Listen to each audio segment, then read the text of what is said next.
Hi every one, welcome two commerce world. Next വരുന്നത് നമ്മുടെ liquidation ചെയ്യുന്ന അക്കൗണ്ട് ആണ്. സോ ഇതിന് നമ്മൾ യൂസ് ചെയ്യുന്ന അക്കൗണ്ട് ആണ് statement of affairs and deficiency or surplus account എന്ന് പറയുന്നതാണ് നമ്മളിവിടെ യൂസ് ചെയ്യുന്നത്. സോ ഇതിൽ നമ്മൾക്ക് എന്തൊക്കെ വരുന്ന വെച്ചാൽ ഒന്ന് വന്നിട്ട് നമ്മളുടെ അസറ്റ്സ്, കമ്പനിയുടെ അസറ്റ്സ്, പിന്നെ വന്നിട്ട് ഡെപ്റ്റും ലയബിലിറ്റീസും, പിന്നെ അതേപോലെ തന്നെ the name, resistance and the occupation of the company's creditors and state the amount of the secured and unsecured creditors separately. Then in the case of secured creditors, the details of the securities given, their value and date on which given, etc. should be also stated. Okay. Then the debt due to the company എന്നുള്ളതാണ്. ആ ഡെപ്റ്റ് വരുന്ന സമയത്ത് name, address, occupation, then പേഴ്സൺസിന്റെ debts എത്രയാണ്, അത് എപ്പോഴാണ് due ആകുന്നത് എന്നുള്ളതൊക്കെ കാണിക്കും. അതേപോലെ തന്നെ അതിന്റെ റിയലൈസ്ഡ് വാല്യൂ എത്രയാണ് എന്നുള്ളതും കാണിക്കും എന്നുള്ളതൊക്കെയാണ് നമ്മൾക്ക് ഇവിടെ പറയുന്നത്. സോ ഈ റിയലൈസ്ഡ് വാല്യൂ എന്ന് പറയുമ്പോൾ, അതായത് ഫെയർ വാല്യൂ എന്ന് പറയുമ്പോൾ നമ്മൾ മേടിച്ച അതിന്റെ വാല്യൂ ആണ്. ഫെയർ വാല്യൂ എന്ന് പറയുമ്പോൾ 5 lakh ആണ് നോക്കി. റിയലൈസ്ഡ് വാല്യൂ എന്ന് പറയുന്ന സമയത്ത് ആ അസറ്റ്സ് വിറ്റിട്ട് നമ്മൾക്ക് കിട്ടുന്ന പൈസയാണ് റിയലൈസ്ഡ് വാല്യൂ എന്ന് പറയുന്നത്. നമ്മുടെ സ്റ്റേറ്റ്മെന്റ് ഓഫ് അഫയേഴ്സ് ചെയ്യുന്ന സമയത്ത് നമ്മൾ റിയലൈസ്ഡ് വാല്യൂ ആയിരിക്കും എടുക്കുന്നത്, അല്ലാതെ ഫെയർ വാല്യൂ അല്ല എടുക്കുന്നത്. ഓക്കെ, അപ്പൊ ഇതാണ് statement of affairs or deficiency or surplus account എന്ന് പറയുന്നത്. സോ ഇതിന് നമ്മൾക്ക് ഡെഫിഷ്യൻസി അക്കൗണ്ടും സർപ്ലസ് അക്കൗണ്ടും തനിച്ചായിരിക്കും വരുന്നത്. നമ്മുടെ സ്റ്റേറ്റ്മെന്റ് ഓഫ് അഫയേഴ്സ് നമ്മൾ പ്രിപ്പയർ ചെയ്തതിനു ശേഷമായിരിക്കും നമ്മൾക്ക് ഡെഫിഷ്യൻസി ഓർ സർപ്ലസ് അക്കൗണ്ട് തനിച്ചായിരിക്കും പ്രിപ്പയർ ചെയ്യാനായിട്ട് വരുന്നത്. ഓക്കെ, സോ ആദ്യം വന്നിട്ട് form of statement of affairs എന്നുള്ളതാണ്. സോ ഒരു വലിയ ടേബിൾ തന്നിട്ടുണ്ട്, ഇത് നിങ്ങൾ പഠിച്ചു വെക്കുക. ഓക്കെ, ഇതിങ്ങനെ തന്നെ പഠിച്ചു വെക്കുക. ആദ്യം വന്നിട്ട് assets not specifically pledged as per list A എന്നുള്ളതാണ്. അതായത് സ്പെസിഫിക്കലി പ്ലെഡ്ജ്ഡ് ചെയ്യാത്ത അസറ്റ്സ്, അതായത് ഗ്യാരണ്ടി ഒന്നും ഇല്ലാത്ത അസറ്റ്സ് എന്നുള്ളതാണ് അതിന് പറയുന്നത്. Okay, as per list A ആണ്. So balance at bank, cash in hand, marketable securities, bills receivable, trade debtors, loans and advance, then unpaid calls, stock in trade, work in progress, then also freehold property, land and building, then leasehold property, plant and machinery, furniture, fittings, then investment or other than marketable securities, life stocks, then other payments. ഇതൊക്കെ list എയിൽ വരുന്നതാണ്. Then list B എന്ന് പറയുമ്പോൾ asset specifically പ്ലെഡ്ജ്ഡ് ആണ്. ഇതിൽ വന്നിട്ട് estimated realisable value ആണ്. Then due to secured creditors, then deficiency ranking unsecured, then surplus as carried to last column എന്നുള്ളതാണ്. അതായത് ഒറിജിനൽ വാല്യൂ, ദെൻ അതേപോലെ തന്നെ അതിന്റെ റിയലൈസ്ഡ് വാല്യൂ എന്നുള്ളത്, ദെൻ അതിൽ നിന്ന് നമ്മൾ മൈനസ് ചെയ്ത് കിട്ടുന്ന ആൻസർ എത്രയാണ് എന്നുള്ളതാണ്. അത് അസറ്റ്സിൽ നമ്മൾക്ക് ചെയ്യുന്ന സമയത്ത് അതിൽ നമ്മൾക്ക് കിട്ടുന്നത് പ്രോഫിറ്റ് ആണോ ലോസ് ആണോ എന്നുള്ളതാണ് നമ്മൾക്ക് ഇവിടെ എഴുതേണ്ടത്. ദെൻ നെക്സ്റ്റ് നമ്മൾക്ക് വരുന്നത് സമ്മറി ഓഫ് ഗ്രോസ് അസറ്റ്സ് ആണ്. അതായത് ഈ ലിസ്റ്റ് എയും ലിസ്റ്റ് ബിയും നമ്മൾ ചെയ്തില്ലേ, അതിന്റെ സമ്മറിയാണ് നമ്മളിവിടെ എഴുതേണ്ടത്. ഓക്കെ, അതിന്റെ സമ്മറി നമ്മൾ എഴുതിയതിനു ശേഷമാണ് നമ്മൾക്ക് വരുന്നത്. ദെൻ ഇപ്പുറത്തുകൂടി ഒരു കോളം വരും, ഗ്രോസ് ലയബിലിറ്റീസ് എന്നുള്ളത്. ഈ ഗ്രോസ് ലയബിലിറ്റീസിൽ നമ്മൾ ഈ ലയബിലിറ്റീസ് വന്നിട്ട് ഇപ്പുറത്തും എഴുതും, ഞങ്ങളുടെ റൈറ്റ് സൈഡും ആസ് വെൽ ആസ് ലെഫ്റ്റ് സൈഡും നമ്മൾ എഴുതേണ്ടതായിട്ട് വരും. ഓക്കെ, ഈ നമ്മളുടെ ഈ ലെഫ്റ്റ് സൈഡ് എഴുതുന്നത് വന്നിട്ട് എത്രത്തോളം നമ്മൾക്ക് കൊടുത്ത് തീരാൻ പറ്റുമോ അത്രത്തോളം ആൾക്കാർക്ക് നമ്മളിവിടെ എഴുതുന്നതായിരിക്കും. നമ്മൾക്ക് കൊടുത്തു തീർന്ന സമയത്ത് ആ അമൗണ്ട് ക്ലോസ്ഡ് ആണെങ്കിൽ നമ്മൾ പിന്നെ അവിടെ എഴുതില്ല, അവിടെ തന്നെ വെച്ച് ആ അക്കൗണ്ട് നമ്മൾ ക്ലോസ് ചെയ്യും. ഓക്കെ, സോ ലയബിലിറ്റീസ് എന്ന് പറയുന്ന സമയത്ത് നമ്മൾക്ക് ആരൊക്കെയാണ് നമ്മൾക്ക് കൊടുക്കാനുള്ളത് അവർക്കൊക്കെ നമ്മൾ ആദ്യം കൊടുത്തു തീർക്കണം എന്നുള്ളതാണ്. ഓക്കെ, സോ ഇവിടെ വന്നിട്ട് നമ്മുടെ സെക്യൂർഡ് ക്രെഡിറ്റേഴ്സിന്റെ എമൗണ്ട് നമ്മൾ ഇവിടെ കൂടി എഴുതണം. അതേപോലെ തന്നെ ഗ്രോസ് ലയബിലിറ്റീസിൽ നമ്മൾ കാണിക്കണം. ദെൻ ലിസ്റ്റ് സിയിൽ വന്നിട്ട് നമ്മൾ പ്രിഫറൻഷ്യൽ ക്രെഡിറ്റേഴ്സിനാണ് ആദ്യം പേ ചെയ്യേണ്ടത്. ദെൻ അതിനുശേഷം ഡിബഞ്ചർ ഹോൾഡേഴ്സ്, D4 ഡിബഞ്ചർ ഹോൾഡേഴ്സിനാണ് നമ്മൾ പേ ചെയ്യേണ്ടത്. ദെൻ അതിനുശേഷം estimated surplus or deficiency as regarded debenture holders and unsecured creditors. Okay, അവർക്കാണ് നമ്മളുടെ ലിസ്റ്റ് ഇ. ദെൻ നമ്മൾക്ക് വരുന്നത് ലിസ്റ്റ് എഫ് ആണ്. ലിസ്റ്റ് എഫ് എന്ന് പറയുമ്പോൾ പ്രിഫറൻസ് ഷെയർസ് ആണ്. ഓക്കെ, ദെൻ ലിസ്റ്റ് ജിയിൽ വന്നിട്ട് equity shares of each called up shares ആണ്.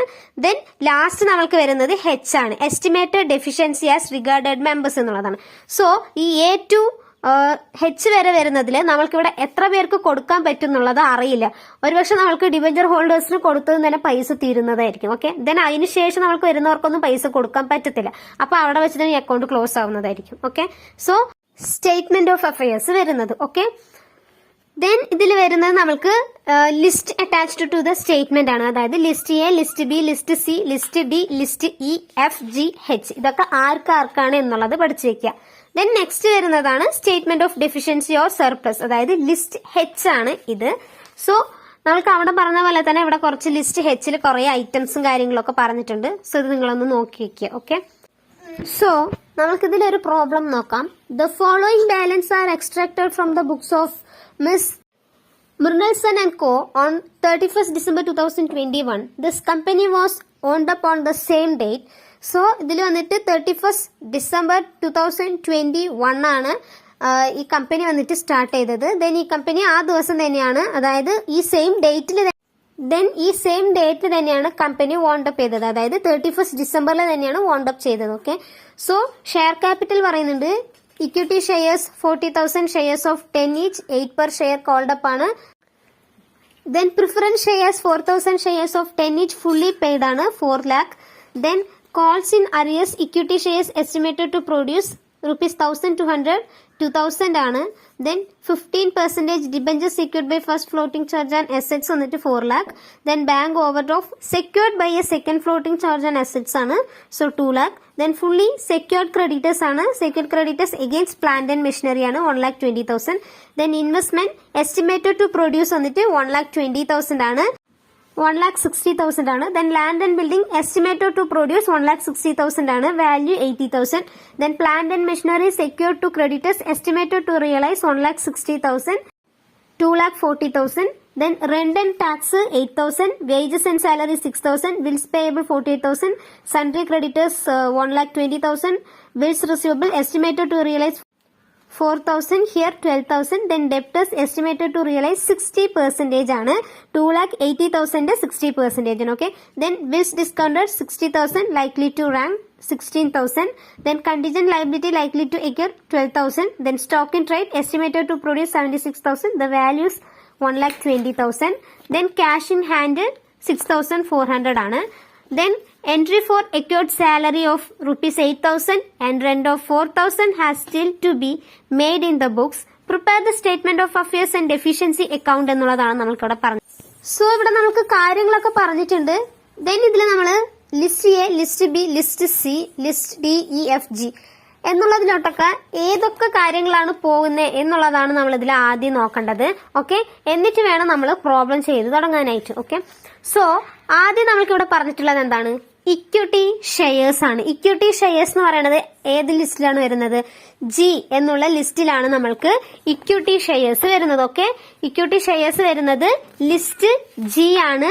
ലിസ്റ്റ് ജി എന്ന് പറയുന്നത് എന്താണ്? ലിസ്റ്റ് ജി എന്ന് പറയുന്നത് ഇക്വിറ്റി ഷെയർസ് ആണ്. Okay, list G.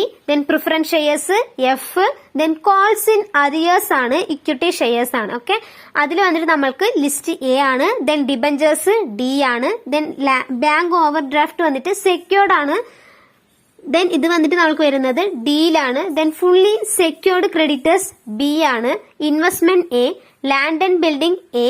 Then plant and machinery B ആണ്. അതിൽ പറഞ്ഞിട്ടുണ്ട് സെക്യൂർഡ് ടു ക്രെഡിറ്റേഴ്സ് എന്ന് പറഞ്ഞിട്ടുണ്ട്. ഓക്കെ, ബി ആണ്. Then rent and taxes C. Wages and salaries C ആണ്. സി നമ്മൾക്ക് എന്താണ് വരുന്നത്? പ്രിഫറൻഷ്യൽ ക്രെഡിറ്റേഴ്സ് ആണ്. ഓക്കെ, അതാണ് സിയിൽ വരുന്നത്. ദെൻ ബിൽസ് പേയബിൾ ഇ ആണ് നമ്മൾക്ക് വരുന്നത്. ദെൻ അതിനുശേഷം വരുന്നത് സൺട്രി ക്രെഡിറ്റേഴ്സ് ആണ് E. Then bills receivable A. Debtors A estimated to realise എന്ന് പറഞ്ഞിട്ടുണ്ട്, അത് 60%. ഓക്കെ, ഈ ഡെപ്റ്റേഴ്സ് എ ലോട്ടാണ് വരുന്നത്. ദെൻ ബിൽസ് ഡിസ്കൗണ്ടഡ് ഇ ആണ്. Contingent liability E. Stock in trade A. Cash in hand A. Then നമ്മൾക്ക് ഇതിന്റെ താഴെ 2 എമൗണ്ട് പറഞ്ഞിട്ടുണ്ട്, സാലറിയും റെന്റും. അതിൽ വന്നിട്ട് നമ്മൾക്ക് ആദ്യം വരുന്നത് 8,000 വന്നിട്ട് നമ്മൾക്ക് സിയിലും 4,000 സിയിലോട്ടാണ് പോകുന്നത്. ഓക്കെ, അപ്പൊ ഇത്രയാണ് നമ്മൾക്ക് ഇതിൽ വരുന്ന കാര്യങ്ങള്. ഇതിൽ നമ്മൾക്ക് പറഞ്ഞിട്ടുണ്ട് കോൾസ് ഇൻ അരിയേഴ്സ് പറഞ്ഞിട്ടുണ്ട്. ആ കോൾസ് ഇൻ അരിയേഴ്സിൽ നമ്മൾക്ക് എസ്റ്റിമേറ്റഡ് ടു റിയലൈസ് പറയുന്നത് 1,200 ആണ്. ആ 1,200 എയിലോട്ട് പോകും. പക്ഷെ നമ്മുടെ ഒറിജിനൽ വാല്യൂ 2,000 ആണ്. ബാലൻസ് ഉള്ള 800 എന്ന് പറയുന്നത് ഇയിലോട്ടാണ് നമ്മൾ എഴുതേണ്ടത്. ഓക്കെ, ഇ എന്ന് പറയുമ്പോൾ എന്താണ്? നമുക്ക് ഇയിലോട്ട് വരുന്നതാണ് അൺസെക്യൂർഡ് ക്രെഡിറ്റേഴ്സിലോട്ടായിരിക്കും ഈ 800 പോകുന്നത്. ഓക്കെ, അപ്പൊ ഇത്രയാണ് നമ്മൾക്ക് വരുന്ന കാര്യങ്ങള്. ദെൻ നമ്മൾക്ക് പ്രോബ്ലത്തിലോട്ട് പോവാം. ആദ്യം വരുന്നത് statement of affairs. Assets not specifically pledged as per list A എന്നുള്ളതാണ്. സോ അതിൽ നമ്മൾക്ക് ലിസ്റ്റ് എയിൽ നമ്മൾ ലിസ്റ്റ് ഡൗൺ ചെയ്ത് വെച്ചിരുന്ന കാര്യങ്ങളൊക്കെ ഓരോന്നായിട്ട് എടുത്ത് എഴുതുക. ഓക്കെ, സോ നമ്മൾക്ക് ആദ്യം വരുന്നത് കോൾസ് ഇൻ അരിയേഴ്സ് ആണ്. 1,200 ആണ് കോൾസ് ഇൻ അരിയേഴ്സിൽ നമ്മൾക്ക് വരുന്നത്. ഓക്കെ, സോ നമുക്ക് ഓരോന്നായിട്ട് എഴുതാം. So cash in hand 6,400, bills receivable 4,000, Sundry debtors 1,68,000, calls in arrears 1,200, stock in trade 76,000, land and building 1,60,000, investment 1,20,000. ഇത്രയാണ് നമുക്ക് വരുന്നത്. ടോട്ടൽ ചെയ്യുക 5,35,600 ആണ് നമുക്ക് റിയലൈസബിൾ വാല്യൂ ആയിട്ട് വരുന്നത്. ദെൻ നെക്സ്റ്റ് വരുന്നത് asset specifically plus as per list B ആണ്. അതിൽ നമുക്ക് എസ്റ്റിമേറ്റഡ് റിയലൈസബിൾ വാല്യൂ, അതേപോലെ തന്നെ due to secured, then deficiency ranking as unsecured, then surplus carry to last column എന്നുള്ളതാണ്. ഇതിൽ നമുക്ക് വരുന്നത് പ്ലാന്റ് ആൻഡ് മെഷീനറി ആണ് നമ്മളിവിടെ എഴുതേണ്ടത്. Okay, so plant and machinery secured to creditors എന്ന് നമുക്ക് എടുത്ത് പറഞ്ഞിട്ടുണ്ട്. സോ അതുകൊണ്ടാണ് നമ്മളത് അവിടെ എഴുതുന്നത്. പ്ലാന്റ് ആൻഡ് മെഷീനറി എത്രയാണ്? 1,60,000 ആണ് നമ്മൾക്ക് പ്ലാന്റ് ആൻഡ് മെഷീനറി വരുന്നത്. ഓക്കെ, 1,60,000 ആണ് പ്ലാന്റ് ആൻഡ് മെഷീനറി വരുന്നത്. ദെൻ ഇതിൽ ഡ്യൂ ടു സെക്യൂർഡ് ക്രെഡിറ്റേഴ്സിലോട്ട് പോകുന്നത് 1,20,000 ആണ് നമ്മൾക്ക് അങ്ങോട്ട് പോകുന്നത്. ഓക്കെ, ദെൻ നമുക്ക് നെക്സ്റ്റ് വരുന്നത് ഡ്യൂ ടു സെക്യൂർഡ് ക്രെഡിറ്റേഴ്സ് ആണ്. ഡ്യൂ ടു സെക്യൂർഡ് ക്രെഡിറ്റേഴ്സ് നമുക്ക് പറഞ്ഞിട്ടുണ്ട് fully secured creditors, secured against plant and machinery എന്നുള്ളത് നമുക്ക് പറഞ്ഞിട്ടുണ്ട്. സോ ആ 1,20,000 ആണ് നമ്മൾ ഇവിടെ എഴുതേണ്ടത്. ദെൻ സിയിൽ നമുക്ക് ഡെഫിഷ്യൻസി ഒന്നുമില്ല. ഓക്കെ, നമുക്ക് 40,000 സർപ്ലസ് ആയിട്ടാണ് വന്നിരുന്നത്. അതായത് 1,60,000 നിന്ന് 1,20,000 പോകുമ്പോൾ നമുക്ക് 40,000 വരെ നമുക്ക് സർപ്ലസ് ആണ്. ഓക്കെ, ദെൻ നെക്സ്റ്റ് നമ്മൾക്ക് വരുന്നത് ഈ 40,000 നമ്മുടെ ഈ റിയലൈസബിൾ കോളത്തിലോട്ട് നമ്മൾ ട്രാൻസ്ഫർ ചെയ്യുക. ദെൻ നമ്മളിവിടെ എഴുതേണ്ടത് estimated surplus from asset specifically pledged എന്നുള്ളതാണ്. ഈ പ്ലെജ് ചെയ്ത എമൗണ്ട് ആണ് നമ്മൾ ഇനി നമ്മുടെ പ്രിഫറൻസ് ഷെയർ ഹോൾഡേഴ്സിനും മറ്റുള്ള ഷെയർ ഹോൾഡേഴ്സിനും കാര്യങ്ങൾക്കൊക്കെ നമ്മൾ കൊടുക്കേണ്ടത്. ഓക്കെ, സോ നമ്മൾക്ക് ആദ്യം ലിസ്റ്റ് ചെയ്യൽ 5,35,600 പ്ലസ് നമുക്ക് ഇവിടെ ഒരു 40,000 വന്നു. ഇത് രണ്ടും നമ്മൾ പ്ലസ് ആണ് ചെയ്യേണ്ടത്. ഓക്കെ, ഇത് രണ്ടും കൂടിയാണ് നമ്മൾ കൊടുക്കേണ്ടത്. ഓക്കെ, ഇതുവരെ വന്നത് നമ്മുടെ അസറ്റ്സ് കാര്യങ്ങളാണ്. ദെൻ നമ്മൾ ഇനി ലൈബിലിറ്റീസ് ആണ് കൊടുത്ത് തീർക്കേണ്ടത്. ഓക്കെ, സോ 5,75,600 ആണ് നമുക്ക് ഇവിടെ വരുന്നത്. Then summary of gross assets എന്നുള്ളതാണ്. അതിൽ gross realisable value of asset specifically pledged എന്ന് പറഞ്ഞത് 1,60,000 ആണ്. അതായത് നമ്മൾ ഇവിടെ എഴുതിയില്ലേ ആ എയിൽ കാണിച്ച 1,60,000, അത് തന്നെയാണ് നമ്മൾ ഇവിടെ എഴുതേണ്ടത്. ദെൻ അതർ അസറ്റ്സ് എന്ന് പറയുന്നത് എന്താണ്? നമ്മുടെ ലിസ്റ്റ് എ മൊത്തം നമ്മൾ ടോട്ടൽ ആ 5,35,600 ആണ് നമുക്ക് ഇവിടെ വരുന്നത്. സോ രണ്ടും കൂടി പ്ലസ് ചെയ്ത സമയത്ത് നമുക്ക് കിട്ടുന്നതാണ് 6,95,600. ഇതോടെ ഇങ്ങനെ എഴുതി വെക്കാം. ദെൻ അതിന് ശേഷം നമ്മളുടെ സമ്മറി കഴിഞ്ഞതിന് ശേഷം നമ്മുടെ ലൈബിലിറ്റി ആണ്. അപ്പൊ നമുക്ക് എന്തൊരു കോളം കൂടി വരും? ഗ്രോസ് ലൈബിലിറ്റീസ് എന്നുള്ള ഒരു കോളം കൂടി വരും. ആ ഗ്രോസ് ലൈബിലിറ്റീസ് എന്നുള്ള ഒരു കോളം കൂടി വരയ്ക്കുക. ദെൻ നമുക്ക് ഇവിടെ വരുന്നതാണ് secured creditors as per list B to the extent to which claim are estimated to be covered by എന്നുള്ളതാണ്. ഇതിങ്ങനെ തന്നെ എഴുതുക. ഓക്കെ, അപ്പൊ നമുക്ക് ഇനി ഓരോന്നായിട്ട് നമുക്ക് എഴുതാം. Asset specifically pledged. Okay, asset specifically pledged എന്ന് പറയുമ്പോൾ നമ്മൾ ഇവിടെ പ്ലെജ് ചെയ്ത ആ കാര്യമില്ലേ ആ 1,20,000, ആ 1,20,000 ആണ് എഴുതേണ്ടത്.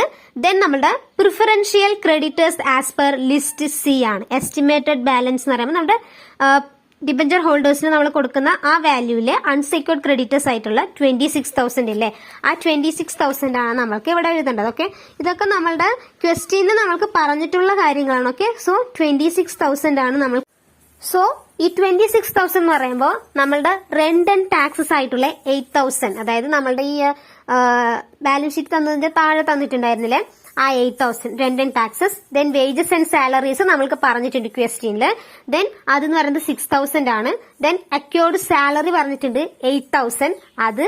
ദെൻ റെന്റ് വന്നിട്ട് 4,000 നമ്മൾക്ക് പറഞ്ഞിട്ടുണ്ട്.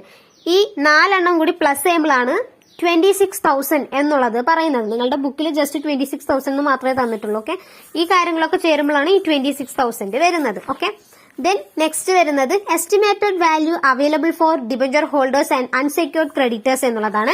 ഈ 26,000 നമ്മളിവിടെ ഇപ്പുറത്ത് എഴുതിയില്ലേ, ഈ 26,000 നമ്മളുടെ 5,74,600 ഈ 26,000 മൈനസ് ചെയ്യുക.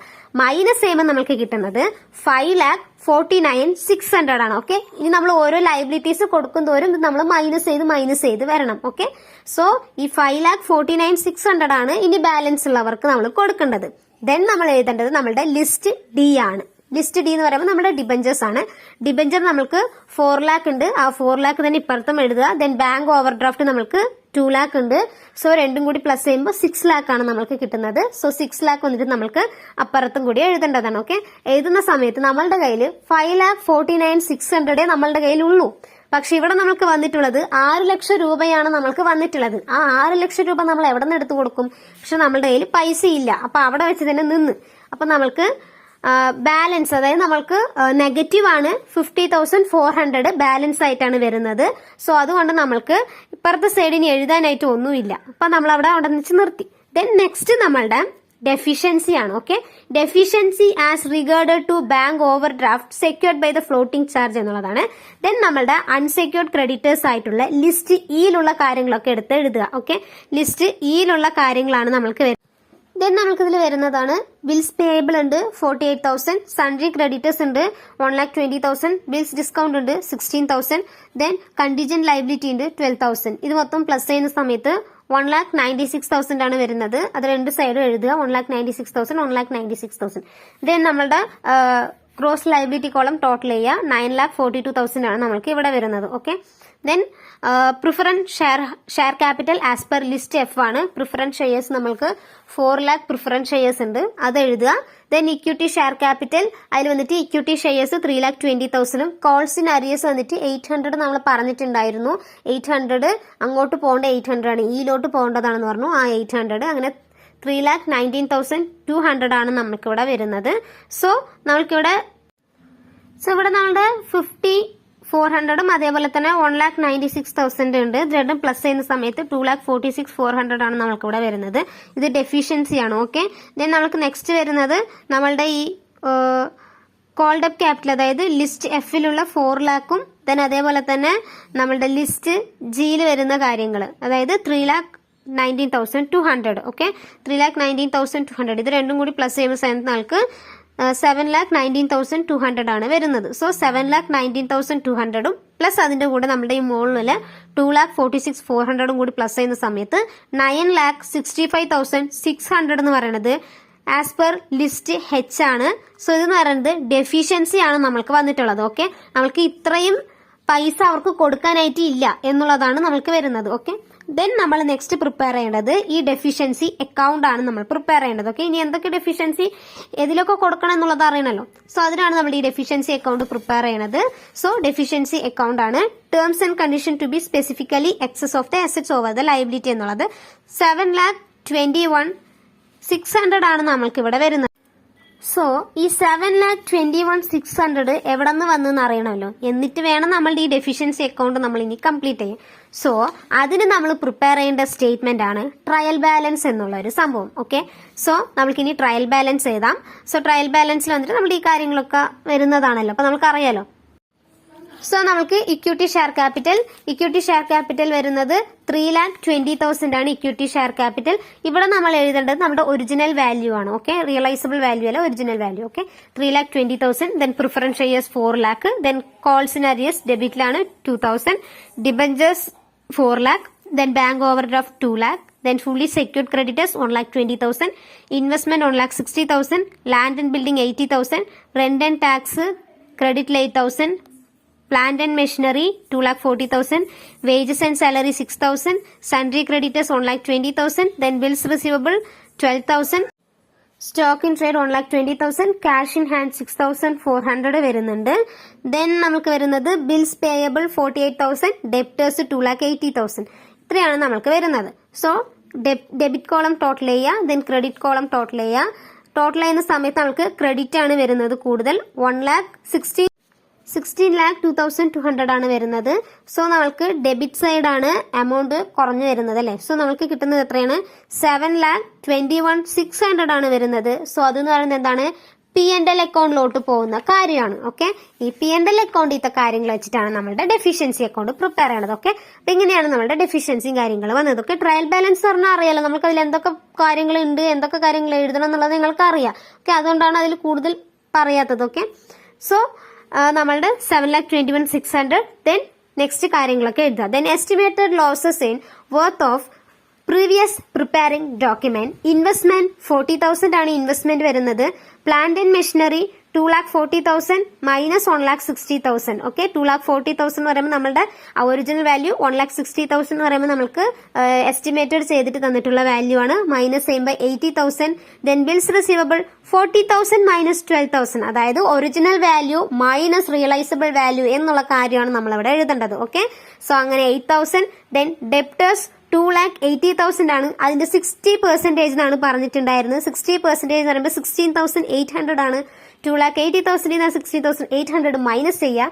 1,12,000 ആണ് വരുന്നത്. ദെൻ ബിൽസ് ഡിസ്കൗണ്ട് 16,000 ആണ്. കണ്ടിജന്റ് ലയബിലിറ്റി 12,000 ആണ്. Stock on trade 44,000. Then rent and salary outstanding 8,000 plus 4,000 അവിടെ പറഞ്ഞിട്ടുണ്ടായിരുന്നു 12,000. ഓക്കെ, ഇത്രയാണ് ഇതിൽ വരുന്നത്. ദെൻ ഇത് മൊത്തം ടോട്ടൽ ചെയ്യുക. ടോട്ടൽ ചെയ്യുമ്പോൾ 3,24,000 ആണ് നമ്മൾക്ക് വരുന്നത്.